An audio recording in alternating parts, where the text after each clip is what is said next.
ఈ నాటకం ఆడి ఉండవచ్చు. అది నీ భావన కావచ్చు శచీదేవి.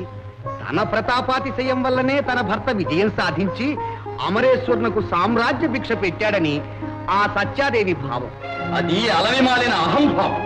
అందుకు మా మరిది గారు కూడా అంగీకరించారా? ఆహా, అష్టభార్యలతో ఊరేగే ఆ స్త్రీలోలుడు అంగీకరించక ఏం చేస్తాడు?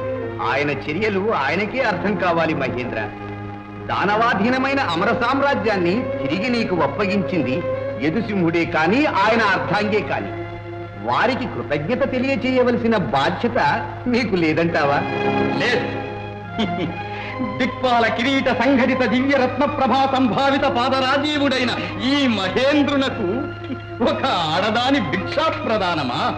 అందులకు ఉపేంద్రుని అంగీకారమా? ఈ దేవేంద్రుడు హర్షించి అవనత శిరస్కుడై అంజలి ఘటించుటయా? అసంభవం. అవునవును,